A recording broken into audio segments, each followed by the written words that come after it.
Today we are going to discuss about the temporomandibular joint, that is also known as the TM joints. We have already discussed any joint can be described into the following points. First of all, it is the type of the joint. Type. This temporomandibular joints, it is a synovial joint. Synovial joint with the variety, it is the bicondylar.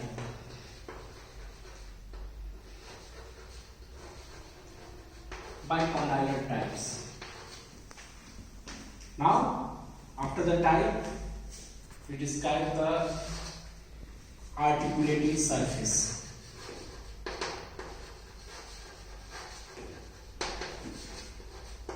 Articulating surface.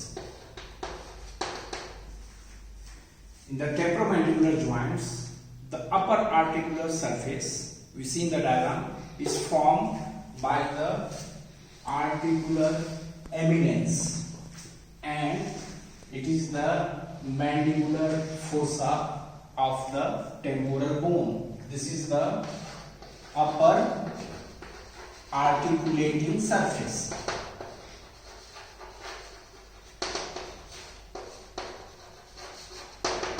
This upper articulating surface, it is the articular eminence and the mandibular fossa. Both are the parts of the temporal bone, present in the temporal bone. Now, lower articulating surface. Lower articulating surface, it is formed by the condyle, or say it is the head of the mandible, which forms the lower articulating surface. Both the articulating surface are lined by the fibrocartilage line. The articulating surface are lined by this fibrocartilage. Now we see this joint cavity is divided into the upper part and the lower part by a disc, that is the intra-articular disc. This intra-articular disc divides the joint cavity into the two compartments, upper compartment and the lower compartment. The upper compartment, it is also known as the meniscotemporal compartment.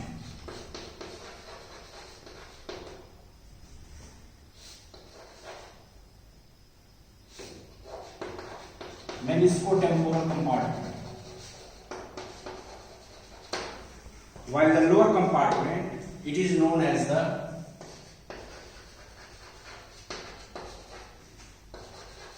meniscomandibular. Meniscomandibular compartment and the meniscotemporal compartments by this intra-articular disc. This intra-articular disc is also fibrocartilaginous structure.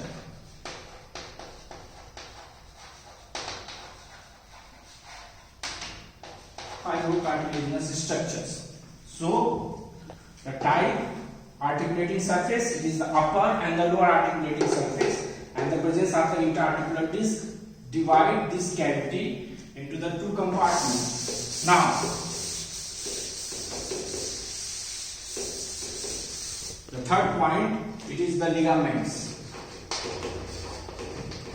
Ligaments. The first ligament in any synovial joint, it is the fibrous capsule.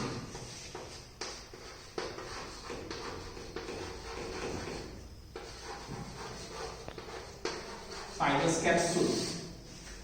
In this diagram, it is the fibrous capsule. This is the capsular ligament. These fibrous capsules completely close this joint cavity, and superiorly from anterior to posterior, it is attached to the first. It is attached to the articular eminence.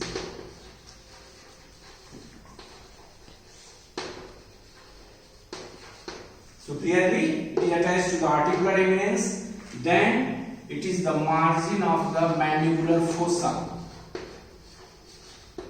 Margin of mandibular fossa. And then posteriorly, it is the scamotympanic fissure.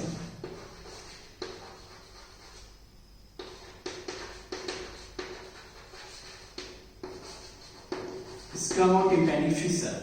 From anterior to posterior, this fibrous capsule is attached on these structures. Now the inferiorly. This fibrous capsule is attached to the neck of the mandible. Neck of the mandible.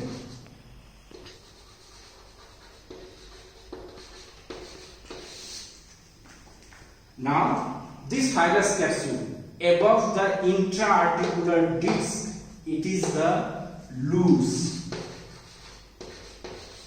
Above this disc, while below this disc, it is the taut.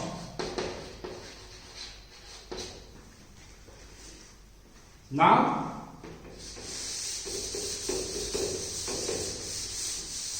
the second ligament, that is known as the lateral ligament,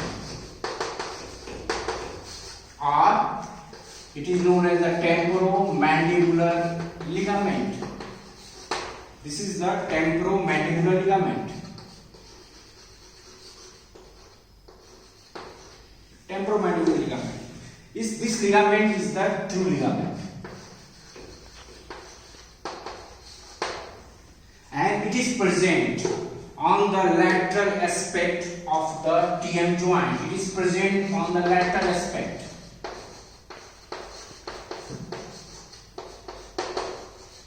You can say its support provides strength the lateral aspect of this joint, and this is basically formed by the thickening of this capsular ligament. It is formed by the thickening of fibrous capsule. That is why it is known as the true ligament. Its direction is obliquely.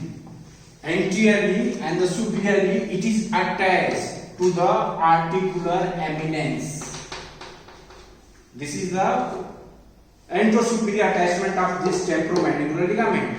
Then it runs downwards almost 45 degrees of the angle, and it is attached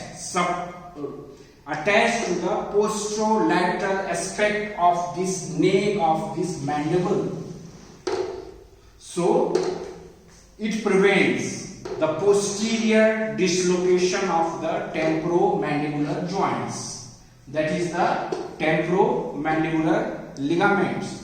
Now, the next ligaments that are categorized in the accessory ligament.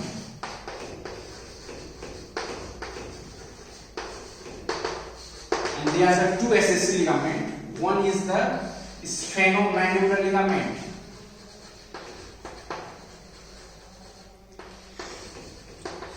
Sphenomandibular ligament.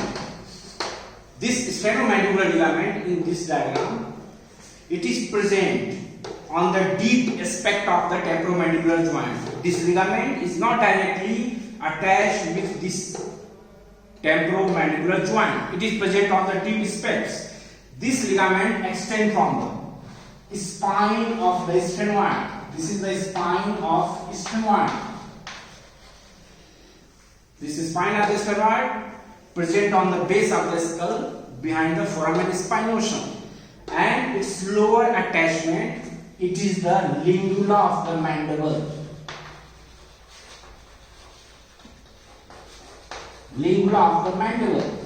This lingula is present anterosuperior aspect of this foramen. This foramen is the mandibular foramen.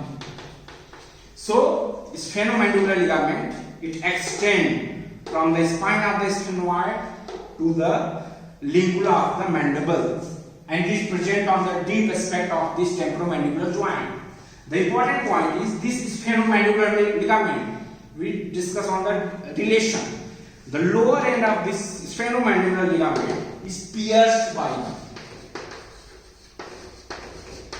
Myeloid nerve and the vessels.